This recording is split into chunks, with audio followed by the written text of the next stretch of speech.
We all know about the dark and deep web, but did you know there are sinister things that lurk above on the wide web? Today we're gonna be visiting Nick Crowley's The Internet's Darkest Corners to explore them together. Put a paper bag on your head or turn off your camera, black ass Nick. Fifth alarm. Working structure fire. 46 p.m. For residents of Anagawa, Japan, earthquakes were nothing new, but this one was different. Should we high-key disable TTS because we all need to shut the fuck up? Y'all want to disable TTS? Hiroshima at 10 p.m. I'ma rub my dick on your teeth. Like you want to brush it? Can I peg you? Pegging? I saw a video. He said that pegging is gay, and he actually made a good point. Like, imagine, here's what he said in the video. He said, imagine a big brolic black man with his butt tooted up with a long phallic object entering in and out of his butthole, and then a secretion of sweat, lube, and cream and booty hole glands from his butthole build up a sweaty ring around the dildo that he's getting pegged with. So eventually it's just like cream going in and out of his shit. And it could be the baddest bitch in the world doing it. It would still be gay, bro. It would still be gay, bro. Especially if that nigga shit prolapsed. I never thought of it that way, bro. I always been like, yo, if Madison Beer doing it, I'm cool with it. But nah, I don't think that's possible. Nigga played a video, you ran it. It carried with it a violence that none of the locals had ever felt before, and by the time the shaking had stopped, everyone in the city seemed to be left in a momentary state of shock. This was especially true for the nearly 160 Chinese workers and students that had recently moved to the area. Was it Japan? Having never experienced any earthquake, let alone one of this magnitude. It's Japanese, though. All these workers were a tight-knit group of 20 women who had recently been hired as trainees at a company called Sato Susan. That's a slur. A company that sold fresh seafood. And having been at work at the time of the quake, they frantically ran out of the building and stood in the street desperately trying to figure out what to do next, unaware of the fact that the real horrors were still yet to come. It's a sinkhole! In Japan, it's not just the earthquakes you have to worry about, but the tsunamis that often follow. And usually, the bigger the earthquake, the bigger the wave. And given that Anagawa was right on the sea, and Sato Susan was directly on the shoreline, these women were now standing directly in the path of an impending disaster.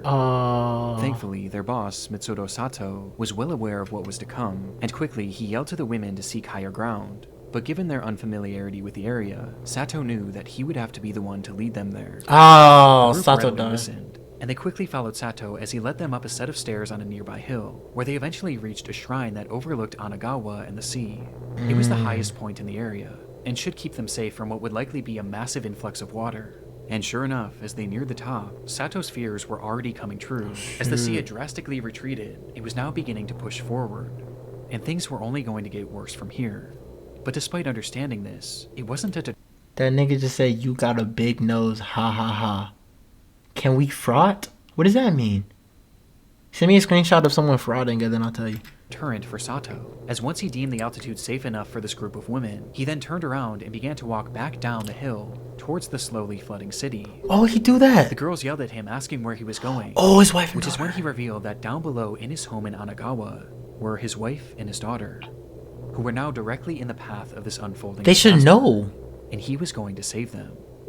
The girl screamed out to him, begging him not to go, as things had already become incredibly dangerous. But he didn't so much as Nigga think he a superhero, yeah, you deserve it. And disappeared from their view. You deserve And it. it was at this time that one of those girls standing high atop the hill began to record. No! Don't tell me we're about to watch this nigga get swept. Oh my god. Don't tell me we're about to watch this nigga. I don't want to watch a nigga die.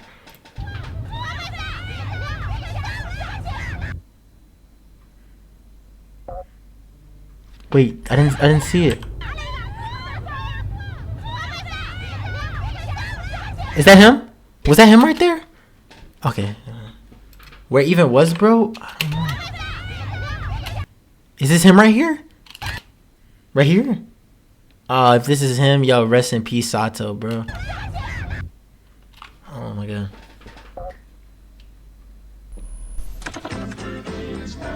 That's not him? Oh, sure. All my life, family has been super important. Shut the fuck up. Fuck your ad, bitch.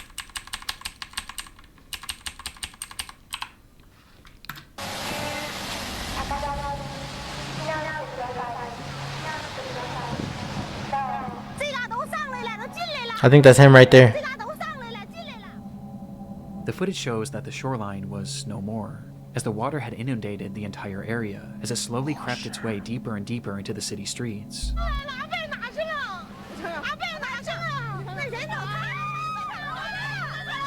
Stop Women were screaming. understandably in a panic, trying to make sense of this ordeal that they were now given a front row seat to. And as they record, we can hear them desperately calling out for Sato. But at no point do we see him. We just know that he's down there, somewhere. Oh shit. And as the desperation in their pleas increases, so too does the fury of the water. How about go up the steps? What are these girls doing, bro?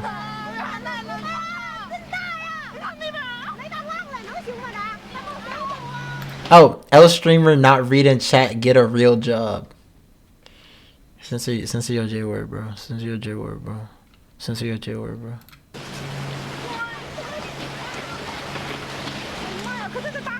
He said, nigga, I'm gonna cry. Yo, why are they crying? Like, genuinely, they are dry on top of a hill. Can they shut their mouths? Like, why do they do that? They could only watch as Anagawa as they knew it was completely eviscerated. Oh, shit. That is kind of scary, but crying is OD.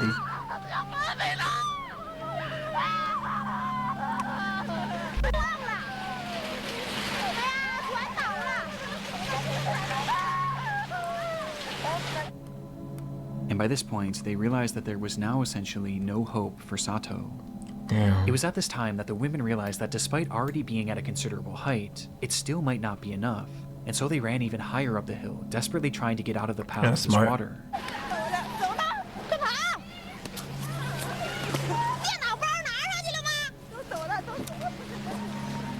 Damn, get the angles right, man. They noticed something down below.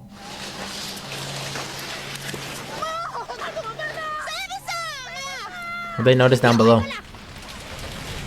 Oh, who's that? Standing Bigfoot! top in the middle of this massive tsunami was Mitsudo Sato. Oh, him. The building that he stood on was once a full 2 stories off the ground, but was now just a few inches above the surface of the water.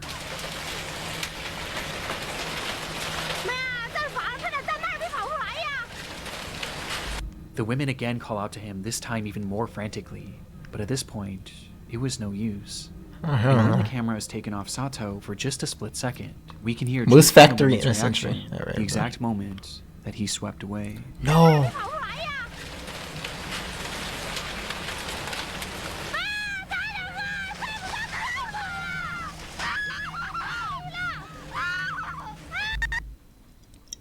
The recording stops shortly after and restarts minutes later, revealing that the streets where the women had been standing just moments before were now fully underwater, and the buildings that once stood around them were now reduced to nothingness.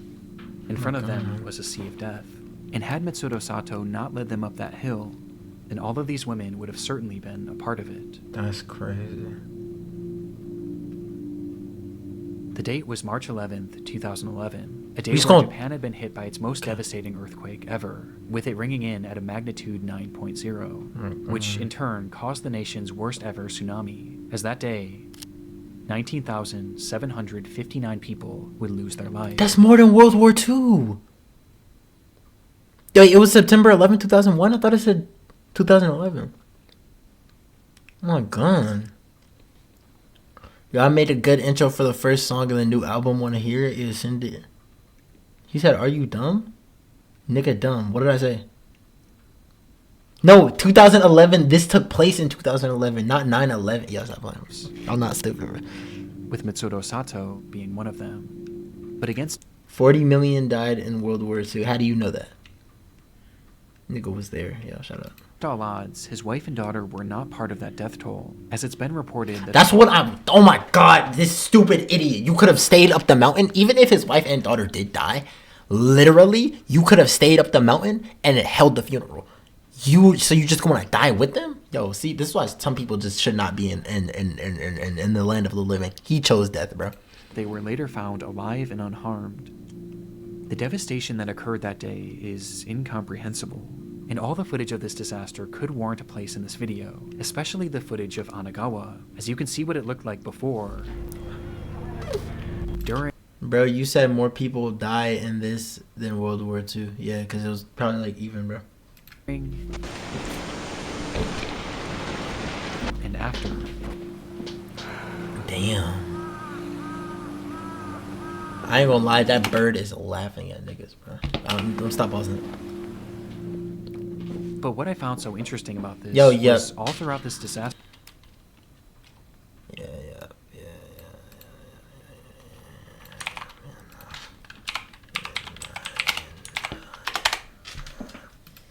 Were stories like Sato's, a man who risked his life to save 20 X predicted that shit.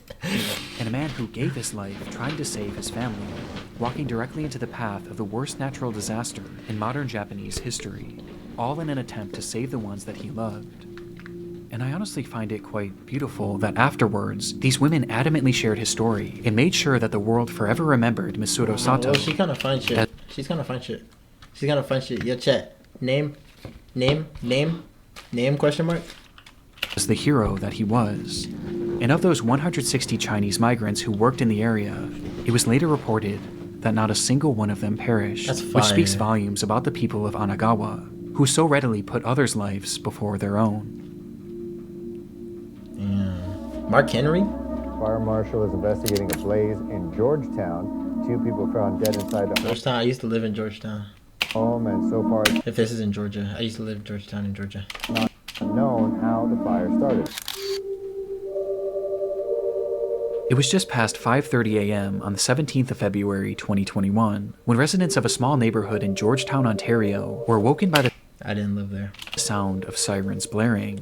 One man frantically grabbed his cell phone and rushed outside to record the unfolding scene, where he was met with a horrific sight.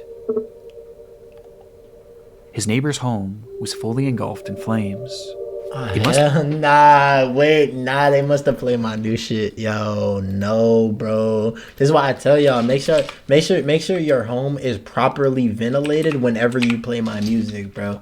Because swear to God, some shit like this might happen to you, bro. Real talk. Something might happen to you, bro. Real talk. Shinji, why don't you come over? I'm ready for that ass.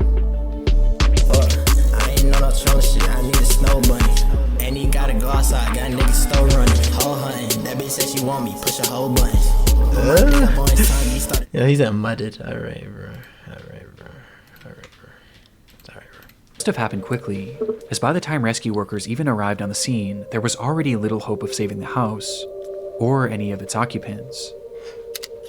It would take hours before that blaze was finally quelled, revealing the charred devastation inside, as firefighters would find the remains of 56-year-old Christina Rirak and 59-year-old Andrew Rirak within the home's garage. The cause of this fire was initially unknown, but quickly the situation became suspicious when experts determined that the fire had started as a result of some sort of explosion that had happened within the garage where the couple's bodies were found. This was later confirmed by security footage obtained from a neighbor who lived across the street, capturing the moments when it suddenly ignited around 5:27 a.m. There was clearly something off with this case, and things only became more sinister following the autopsies of Andrew and Christina, which revealed that they hadn't actually died in that fire. Then where they died? Instead, both of them had been stabbed to death, with Andrew also being badly beaten. This fire wasn't started to kill them. It was started to cover up their murder. And it did a good job of it too, as the scene was now left completely destroyed, with very little evidence being left behind. But there was something else investigators thought to check. On fault now. He said on fault now. Here's the back of his shirt. It stands for on fault now. On fault now, gray. That's security footage. The camera had been facing the garage where all of this carnage seemed to have happened, and so they thought maybe if they looked back far enough, it could at the very least show what had led up to this brutal attack. And so they rewound that footage, going back hours and hours, during all of which the garage had remained perfectly still, until they got all the way back to 6:42 of the day prior, February 16th. Kylie's looking at your application right now. And when he's not, I'm banning your shit. Hating Arts Club. Wow. Wow. I'm banning your Academic, shit. that club will be I'm banning your lit. shit. I ain't gonna. I'm banning your shit. I'm banning your shit. I'm banning your shit. I'm banning your shit. I'm banning your shit. How you say W Dante? 32-year-old woman. Ah, hell no. Trying to get into streamer university. Nigga, you don't stream. You have a 9 to 5. Shut your bitch ass up. You don't need to stream, bro. You aren't doing this for the game. You're doing it for the money. Get your ass home.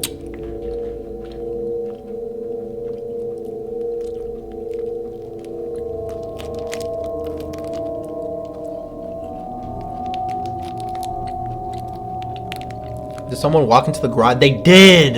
Look, you see his feet. You see him walking into showed the the moments garage. that the couple had arrived home together inside of Christina's car, which Andrew had been driving that night, as he pulled uneventfully into the garage.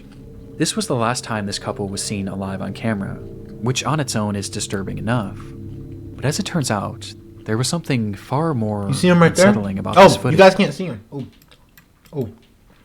Look, look. You see his black feet. You see his But black as it feet. turns out, there was something far more unsettling Right about there. this footage, as it revealed the fact that Christina and Andrew weren't alone. Yeah, you see his black feet.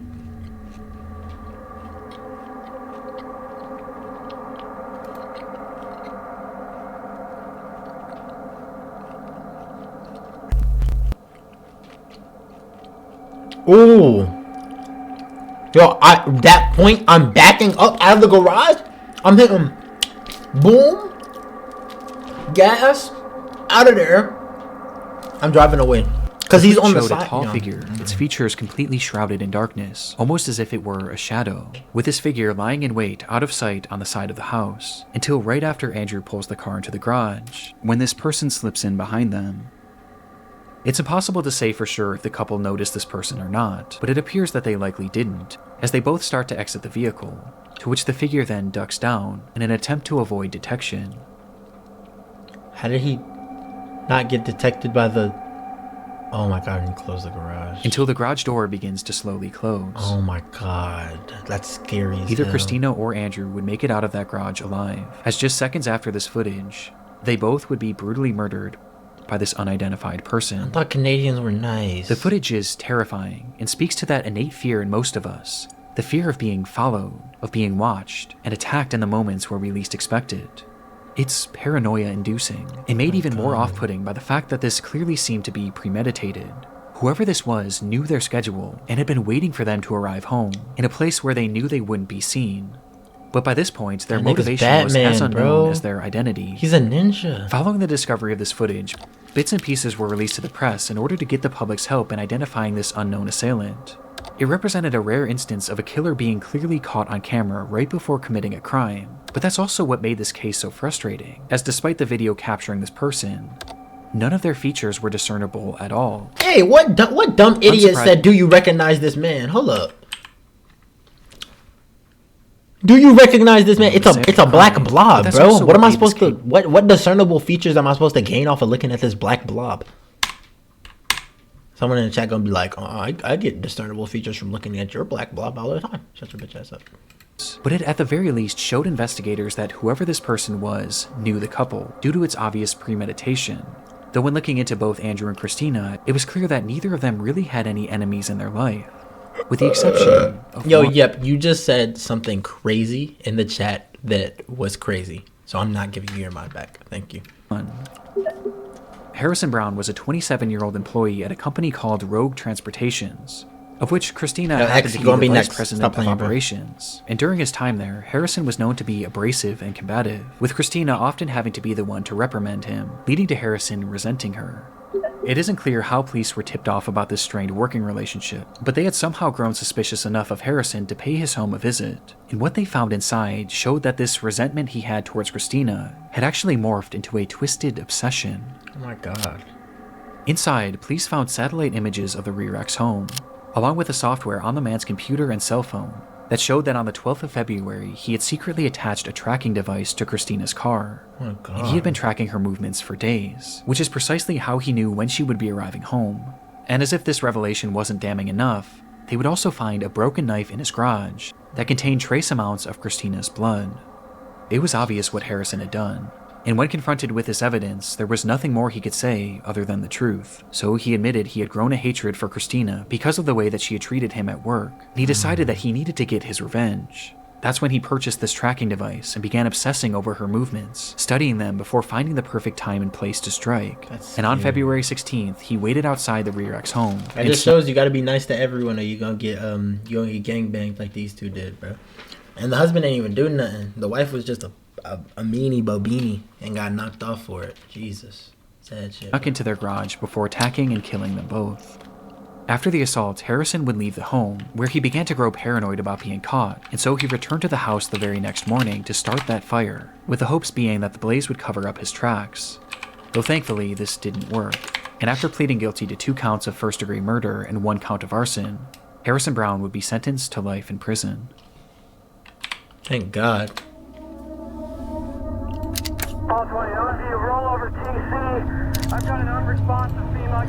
Officer Fester's dash cam. Yo, I seen a dash cam video of a cop getting sloppy toppy. It was fire. And he tried to explain when his partner came in and found him. He tried to explain. He was like, "So she trapped me in the back of the car, and I was here, and she was attacking me."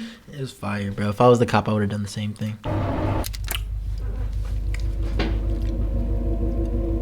It's the eve of Thanksgiving, 2015.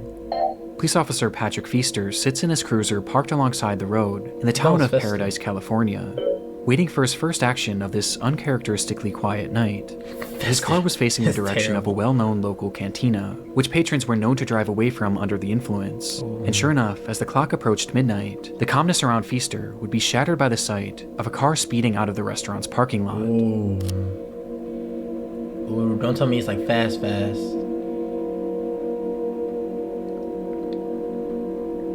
The car went unseen by Feaster's dashcam, but not by Feaster himself, as he took off, doing his best to catch up with the car that was now speeding down the road. And within a few seconds, he does. Oh, don't tell me the car got... As the car slowly comes into frame for the first time. Inside that vehicle was 26-year-old Andrew Thomas and his ex-wife, 23-year-old Darian Aaron. Oh, so she's still alive. Nice. Andrew had been drinking heavily that night and was well over the legal limit, with his driving showing as much as he failed to pull over once Feaster approached him, resulting in a police chase that would only end up lasting just a few seconds. Oh, God. No. He's good. What is that?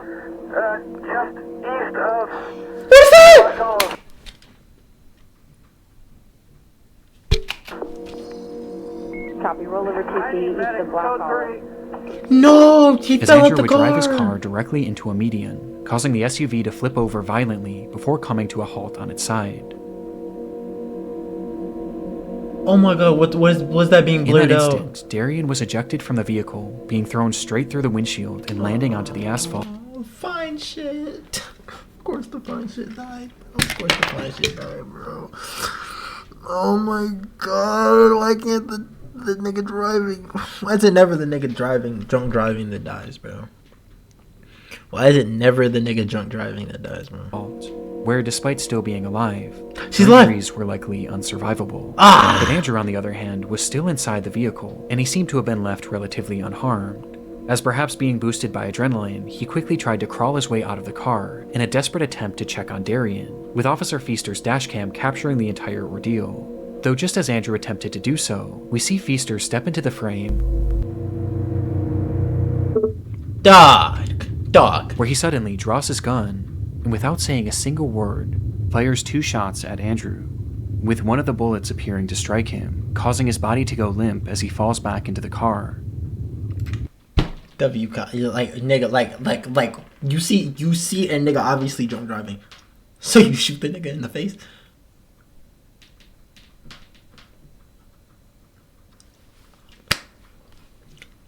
I don't think that they teach cops de-escalation, do they? Or like they don't teach them as good as like they should. Cause like, why did this nigga activate Deadeye just to knock this nigga off, bro? You aren't Arthur Morgan.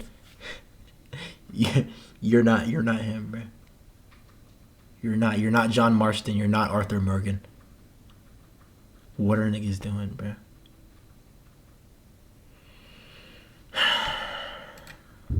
It happened in a literal instant, so fast that it's clear Feaster had most likely accidentally discharged his weapon, as there was no attempt at communication before the shot was fired. That was an accident. With Andrew clearly posing no risk to him, as both of his hands were being used to hoist himself up.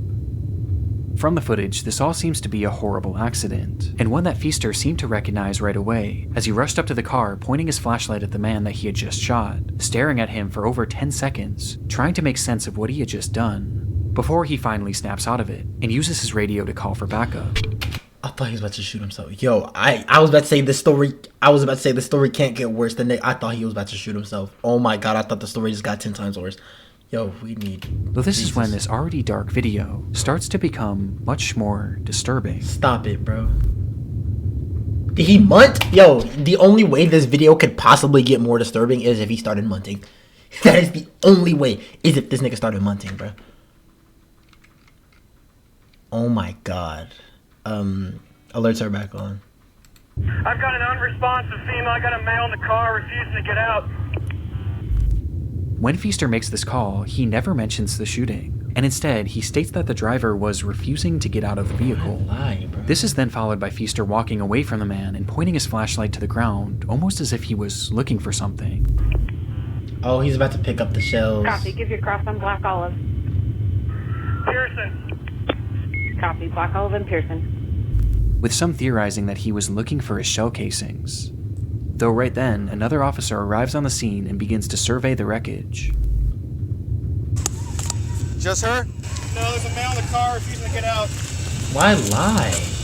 Where, Like, again, he's Feaster on says camera. that Andrew was refusing to get out of the car, making no mention of the fact that he had just shot him. It's clear at this point what Feaster was trying to do. He was trying to cover up his accident, but this suddenly became more difficult when Andrew started to speak. Okay, they got one. He's refusing to get out. Get out of the car, sir. You're not shot, sir. Get out of the car. Andrew Thomas was still alive and had muttered to Feaster that he had been shot, but even to his face, Feaster denies it. Shortly after, Andrew then tries to tell the other cop what had happened. Sir, please get out of the car. The car is still on, and I don't want you to get hurt. Behind him? What do you mean you got shot? Yeah, I was right there. I saw it. Did you get shot at the cantina? Who shot you? The cop did not shoot you. But What do you mean the cop understandably, did this not other shoot you? cop wasn't believing him, as surely Feaster would have said something at this point. And so the minutes start to pass. And after 5 full He's about minutes, to Feaster die of continues blood, processing the yeah. scene like nothing had happened, Blood with the other loss. officer being left to theorize that Andrew must have been seriously injured and was likely in a state of shock, which is why he was making all of these strange claims about being shot. He may be hurt in there. Yeah, I know he is. He's in shock at the very least.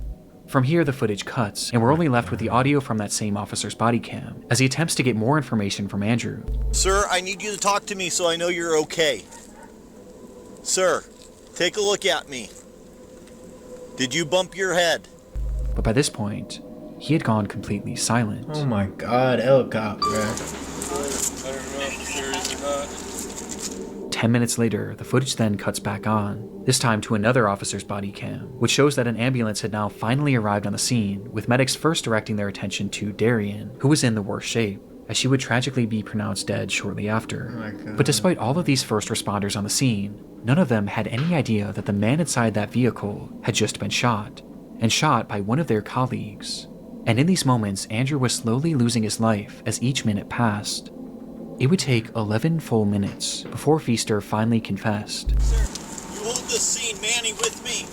We're going over to the cantina to find out if this guy...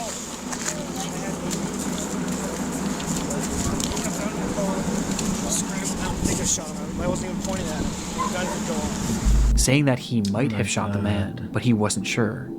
And immediately after saying this, Oh my God, are you serious? the recording is stopped, and the He footage turned comes to off an the end. body cam? Sure enough, in that moment, Officer Patrick Feaster had in fact shot Andrew Thomas, with a bullet striking him directly in the neck. Oh And my the reason why he God. wasn't getting out of his vehicle was because that gunshot had left him fully paralyzed from the neck down. His condition was awful, and made worse by the length of time that it took for him to receive proper treatment. Oh my And despite God. fighting for weeks, Andrew Thomas would lose his life less than 1 month later Oh my God. due to that gunshot wound. That is Afterwards, wild. Feaster admitted that he did fire his gun, but claimed that in the moment he wasn't actually sure if he had hit Andrew. But many found this hard to believe, as his gun clearly goes off while he's pointing it at Andrew, and he clearly gets a good view of him immediately after the fact. Not to mention the fact that Andrew literally told him over and over again that he was shot.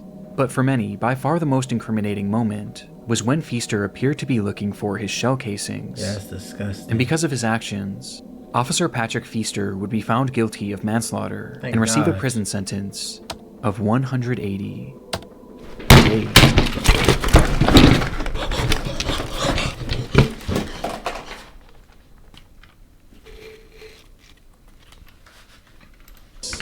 A decision that was heavily contested but ultimately upheld. And while no one is defending Andrew Thomas's decision to drink and drive that night, Feaster's use of deadly force and his blatant attempt at covering it up make this footage harrowing nonetheless.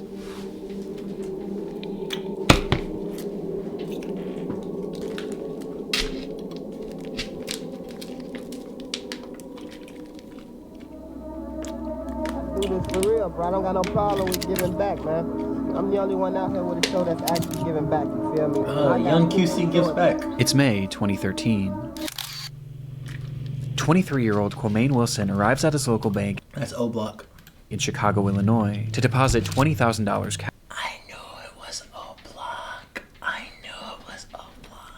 cash, which he planned on giving out to groups of his most adoring fans. Man, about to go get this $1,000 out for the fans, man. Really, I'm gonna take out 20,000, man. Just to show people, you feel me? I'm on a whole different level with this. To this point, Quamaine had carved out a respectable following on his YouTube That nigga's not Mr. Beast. Yo, you're black. Lock hands, man. channel, where he acted in a series called The Nick Story. I'm gonna word out your mouth, and that's your ass, that's your life. I'm gonna take it myself and put it in my graveyard with the rest of them. Along with posting music he made under the name Young QC. Oh, I've seen this guy before. But not until she's. I know she will. I'm gonna get you. Based on his viewership alone, his success was apparent, and he wasn't shy about showing off the wealth that he claimed to have accrued as a result of it, posting photos and videos of himself flaunting large amounts of cash across his social media pages. But this video was by far his most boastful yet, as he would take that $20,000 and throw it into the air for all of his fans to fight over.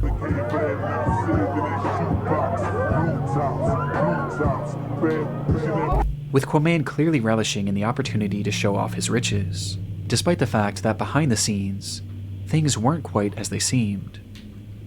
What? What's up? What's The truth was, Quamaine had actually earned very little from his channel despite its viewership, Oh, he's with a this being on gang account member. of his videos containing copywritten music, and the fact that he only had a dozen or so uploads. In fact, his social media flexing had started well before he even made his first video, as in reality, all of this money was coming straight from his mother, Yolanda Holmes. Having started a successful business in Chicago, Yolanda made a great living for herself and Quamaine. And being her only son, Quamaine was given just about anything he could have asked for. She would buy him designer clothes, jewelry, and even the Mustang seen in this video. Damn.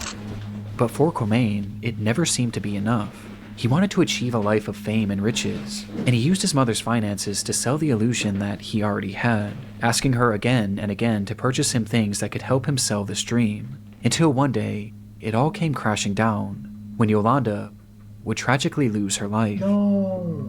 Just like that, Quamaine's entire support system had fallen out beneath his feet, leaving him without his mother and without the provider who was funding his entire life. But strangely, this didn't seem to stop his lavish online presence. In fact, his spending only seemed to increase after this, as this footage of him giving away money to fans actually took place after the death of his mother, which became extremely off-putting for law enforcement, as Yolanda hadn't simply passed away.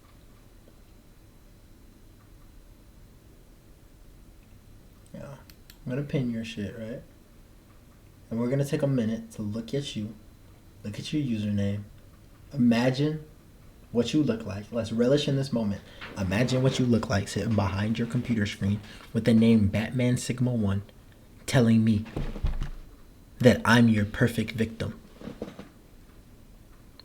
Alright, Batman. Alright, Batman. Way, and instead, she had been brutally murdered. What? What? He killed his mom. Yo, my nigga, are you serious? This shit get crazier and crazier, bro. Quamain had learned something shortly before Yolanda's passing, that not only were his mother's savings entirely willed to him, but she had also taken out 2 life insurance policies, in which he was the sole beneficiary. And despite Yolanda giving him anything that he could have asked for, it seemed that by this point, Quamain had simply grown tired of having to ask. And so, on September 2nd, 2012, he would offer his friend Eugene Spencer $3,500 to kill his own mother. Damn. $3,500 and your mom's life is all that shit's worth, bro. Damn, that's fucked up. Nigga said I'll kill you for free, not gonna lie. Right, bro. Eugene accepted. He said shake some. Does it look like I'm in the mood to shake some, bro? The offer, and that night he would travel to the apartment of Yolanda Holmes late at night, where he entered her room and shot her multiple times as she slept. At the time, her boyfriend had been sleeping next to her, and despite jumping up and doing his best to fight off the attacker, Eugene would eventually beat him unconscious before fleeing the scene. Eugene would call Quamain immediately after the attack to tell him that the job was done, but rather than feeling any sort of guilt, Quamain instead had no emotion, and he simply stated, "Make sure the bitch is dead." That's fucked. And so Eugene went back up to that unit, this time brandishing a knife, and repeatedly stabbed Yolanda until he was absolutely certain she was gone. And with that, Quamain Holmes was a rich man, and it only cost him the life of his own mother. 35K. For a moment, the crime had worked perfectly. The police were left with no concrete leads as to who might have killed Yolanda, and the public largely believed that it was her boyfriend, whom Eugene had knocked unconscious. But no one even thought to look at Quamain. And recognizing that he was in the clear, his behavior grew brazen almost immediately. Quamain Wilson lost his mother to gun violence on November 14th. My mother, she was a neighborhood woman. A guy entered her home, and murdered her, just to steal. As he went on TV to talk about his mother's murder, where he peddled the theory to the public that this was some sort of botched robbery, all the while he showed no emotion. He wouldn't even wait a full week before depositing the money, as he took out $90,000 within just the first few days, and immediately began showing it off to his followers. And in this footage where he gave away that $20,000, throwing it into the air as if it meant nothing to him, every cent of that had come from the death of his own mother, a death in which he was entirely responsible for. It would take over a full year for Quamain and Eugene to be caught, with police largely being tipped off by his online antics. That's the second nigga first chat to come in here and say some bullshit. First nigga said that I looked like his perfect victim. This nigga said I look like a thug. Can we watch the show so that I can end stream peacefully, please? Can we please watch this video so that I can end stream peacefully? Thank you, man. And in the end, he said have a good stream. I didn't even see it. Thank you, man. He was given a 100-year prison sentence, while Quamain received 99 years. With his legacy sentence tipped off by his mother, it meant nothing to, in which he was entirely responsible for. It would take over a full year for Quamain and Eugene to be caught, with police largely being tipped off by his online antics. And in the end, Eugene was given a 100-year prison sentence, while Quamain received 99 years. With his legacy now permanently defined by his creation of one of YouTube's maybe, because I work until 11 tomorrow. Darkest videos. Yo, Lux. Shake your dreads, shake your dreads, shake your dreads. I like those videos, bro. I'm gonna be honest. I like those videos.